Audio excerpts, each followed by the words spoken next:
Hey everyone, welcome to episode 2 of Talking Toys. Today our review is going to be on Transformers Legacy Dragstrip. We've got them laid out here in car mode, and we've got the box. So let's go ahead and take a look at the box first before we actually get to the toy. So first off, let's go ahead and take a look. I'm not sure if I'm digging the box yet. It feels very 80s-ish, you know? Which I guess is appropriate considering these are a lot of re-imaging of the toys from the 80s.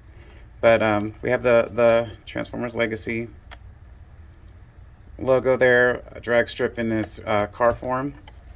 On the side here, we've got Dragstrip with his robot form posing there. On the back, we've got him in both robot and his car form. Takes 17 steps to change him. He is the first offering in the Minosaur line. So this was an automatic. I needed to buy it just because it's a combiner. And then of course you got your little scan, and you guys are welcome to it. And then on this side, we've got some Legacy artwork. There's a good Skywarp. Repugnus. Looks like Megatron, or I don't know. And then we've got Dragstrip there as well. So, and then of course the box bottom, and then on the top we have the logo. So that is everything for the packaging on there. Let's go ahead and bring up the figure. And I have to say that as we look at this car, I really like it. It brings back, definitely the memories of the cartoon. I think this is a better homage to Dragstrip. So I'm actually digging this quite a bit. Let's go and bring it up close here. It's been a while since I've actually reviewed a Transformer, and I know in saying that you're like, well, this is episode 2. But I used to do these things a long time ago. So we've got the wheels, and the wheels are free moving. They have little pegs in there, and they spin. So he's in a nice yellow, actually much nicer than the other Dragstrip I'm going to bring up with the red stripes on it.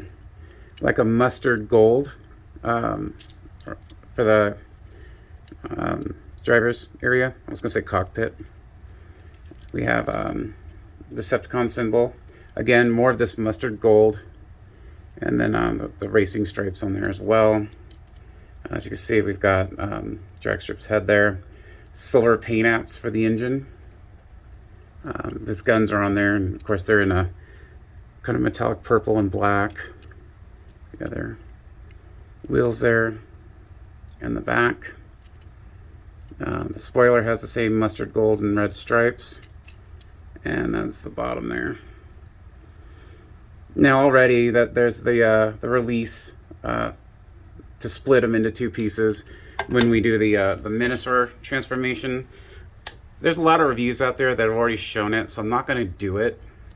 I'm going to wait until I actually get the pieces of Minosaur, and then I'm going to break the characters up based on their transformation into the Gestalt form. So I just figured we've all seen it enough. It's not gonna change from review to review. But I think he kind of rolls pretty well. A little bit of sliding for sure. But if we compare him to, say, his Combiner Wars version right here, and bring that over, he's definitely lost size, quite a bit. Yeah, I don't know. Oh wait, yeah. So he's losing a little bit here in size overall. Granted, this part doesn't really affect the figure so much. It's just the back kibble. But if we're looking at the car, you can definitely tell that this particular Dragstrip from Combiner Wars was a little bit bigger. So go ahead and set that aside over here. And we'll go ahead and get to the transformation for the character. Well, we'll get to the guns here. Look at these accessories. So both guns, we've got ports right here, so that when he's in race car, you can store them. The guns are identical. So just get a look at the blaster. We've got a scope on there. It's kind of that, I feel like it's kind of like a more metallic purple for sure. Whoop. And then you got more of a black finish to the gun. You have some ports on the side here, because not only can you dual wield the guns, but you can put them together and just make a double barrel pistol. But you know, if you go to the trouble of getting two pistols, you gotta wield two pistols. So we'll get to that here in a minute. And go ahead and take a look at the transformation here. So first thing we're going to do is we're going to go ahead and work with the legs. Now there's a catch right here. I just want to make sure that those are a little bit free. And then we come back to the back here and open up these hatches. And that'll allow you, as we unhook here, to pull the legs out. Same kind of a like leg system. As you can tell, we've got the hinge here, the double hinge that a lot of the Combiner Wars and Titan Wars figures had. The thing I did not particularly care for in this figure is, unlike those, these did not have a post, really. So unless I'm missing something, it doesn't have a post to put the gear in. I'm sorry, the hinge. So that's probably my only thing I would say that I dislike about the legs. Coming out like that. The spoiler comes down for the feet, and we can separate the feet. As you can see, they've got a couple of posts here to keep the feet together. And then after we separate the feet, you go ahead and turn the waist all the way around. So this is actually the front. And then the next part is going to go ahead and do the chest and head and arms. So this piece here does come off, so, and it lifts straight up. It's on a double hinge here and here. So what I like to do is I just go ahead and turn this now and get it out of the way, and then I go ahead and bring out Dragstrip's head, and I just have it ready. The next thing we're going to do is we're going to go ahead and separate the shoulders. And so I was already undoing the peg here, but I forgot the hands clip in right here. So we have a peg right there, and it goes in right here in the hand, or in the forearm area. So you kind of have to lift it up really in order to get the hands done. And then you're going to separate. So again, another hinge, double hinge, to bring the arms down on both sides, and they'll line up on the back here. So as you can see, they'll just come in and then line up. Now what I do next for this is I go ahead and turn, well, actually I do not do that. I about gave you misinformation. We're going to go ahead and fold the chest down and then start to put that into place. It will peg. There's the pegs here, well, here, and into these holes here in his shoulder. Again, see if we can get it close up. There's the peg, and right there's the hole. And then that takes care of his chest. So we've got the centerpiece. We've got the engine block for the figure. And then for the shoulders, we're going to turn the shoulder pads like so.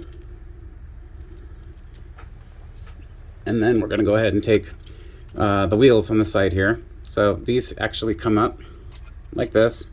It's just on a little hinge right here. As you can see, it's right here. They don't really line up very well. I don't know. Previous images, and I could have just been looking at it wrong. I actually thought this double hinged up so that the wheels were a little bit, or this piece right here would sit a little bit more flush. Well, right here. But when you come up, you can tell it's not going to sit flush. The wheels will sit, you know, next to each other side by side, and I guess that's fine. But this kind of bugs me a little bit as far as the figure goes. But again, we bring it up as far as it'll go. The wheels will sit side by side, but this piece will not sit flush. And then we go to the forearm. This looks like it's just on a mushroom peg. And we just turn it up on either side, turn it up, and you've got him fully transformed. So, oh, and then he falls over. Normally he stands pretty well. So, yeah, let's go ahead and take a look at the figure as a whole. It's a little tight fit for me. I've got, you know, large hands, but his head does turn left and right. It will go all the way around 360 because that's part of his transformation. But we've got no real ball joint, no wiggling around. So that's kind of a drawback on this particular figure, but understandable based on his design. We have for his shoulders, just the one joint here so he can lift up and down. And then of course we do have some twisting right here. So while we have the in and out, it's not his moving up and down like this or his moving around like this is going to be based on the second portion of that. Again, I think it was like a mushroom. Yeah, it's a mushroom peg back there. We have twist in the bicep, and then we have the elbow, and you get a little bit more than 90 degrees on the elbow for sure. So you have that, but that's the limits for his arms. Both arms will go completely out that far. You can bring them back, but the shoulder pads kind of get in the way. Our next bit is going to be in the waist, because you can turn the waist, again, all due to transformation.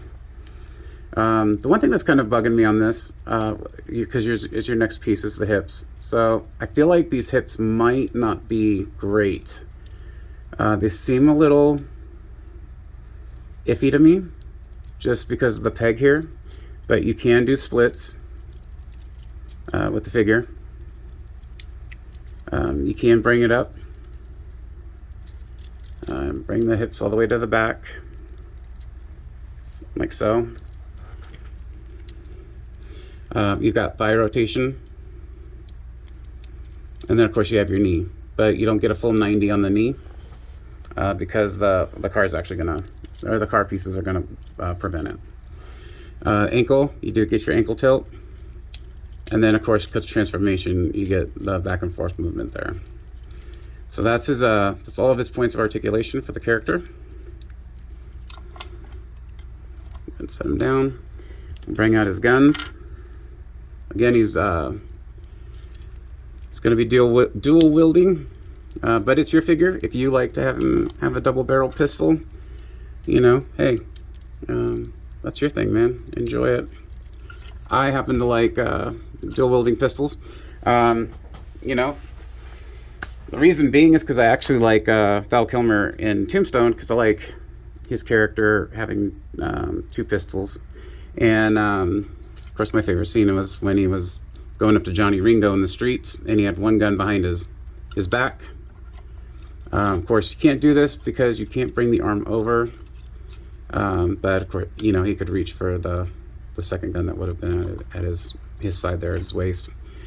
So I kind of like the idea of him hiding a gun and holding a gun. And that might end up being how I display him until I get the pieces from Minosaur. I don't know. But, you know, you can let him do whatever he'd like. You can have one gun up at his shoulder, one at his back, one at his side. You can, like I said, do the double barrel. He's only going to use one of the posts for his hands. So go ahead and put that up there real fast. But he's got that, you know, kind of gonna set him up. So we have that as far as a look that he can do. As far as weapon storage for the figure, other than in his hands, in most cases you have several holes in the back, including where you can put him at his legs from his vehicle mode. So you have a couple of choices. You know, in this case, you could do more of a diagonal because those shoulders are going to be in the way, or you can, you know, plug it in, but it does mess with the legs and the movement they're in. You can kind of put them right there as well, to store it in figure mode, or here. But that gives you the 3 places for each gun that you can actually store it. I think we were looking at, who was it? Was it? No, it wasn't Pixel Dan. It was, oh, this is going to kill me. This was a possibility of an option, but it's very, very loose. Oh, man. Oh, whoever's watching this, don't tell Pixel Dan that who was it? Who was it? I forgot their name. But I know I'm confusing Pixel Dan for them. Don't get me in trouble. Or get me in trouble. Let everyone come and yell at me. Get a little exposure. I wouldn't mind that in the slightest. So, but let's see. Let's get some comparison going here. Okay, so for comparison, we're going to go ahead and bring in the other drag strip here. Bolt Matrix. That's who it was. That's who I was thinking of. But we'll go ahead and bring in the other drag strip here. Now I know his feet are not transformed right, because I like this figure being a little taller than what he was. But again, you can see the comparison. I was never really a big fan of this yellow. I think I mentioned that already. So when I see this figure, it gives me a better feel for the 80s character. It's what I grew up on. Sorry, but this figure and his design and colors just match my memories a heck of a lot better. But overall, as you can see, we turn the figure to the side. We take away his back kibble from one design to the other, from Combiner Wars to Legacy. So there's that. And even though I didn't have him in vehicle mode, just to give you an idea, this is Leader Laser Optimus Prime, but it's more was it Voyager? Yeah, Voyager in design. So if you go from the Deluxe to the Voyager, you kind of get an idea of height variation there. So that kind of gives you an idea of for size. So with that, that concludes the review for Dragstrip today. I hope you guys enjoyed it. If you like what we're putting together, please support us, help us grow. Hit that like button, hit that follow button. We plan to do more videos each and every week. Try to get a couple of reviews in. Our next one's going to be posted up on our page, Facebook page. Links will be in below. And if you're interested in this figure, for availability, we got this figure over at Scramble City Comics. Again, we'll put the link for Scramble City Comics down below, as well as our social media. So again, thank you for your time. Thanks for checking out this figure. Tell me what you think in the comments below. You know, did you like the figure? Did you like the review? Do I need things to work on? Probably do. I'll take that feedback. I don't mind. But you guys have a wonderful day, and we'll see you next time.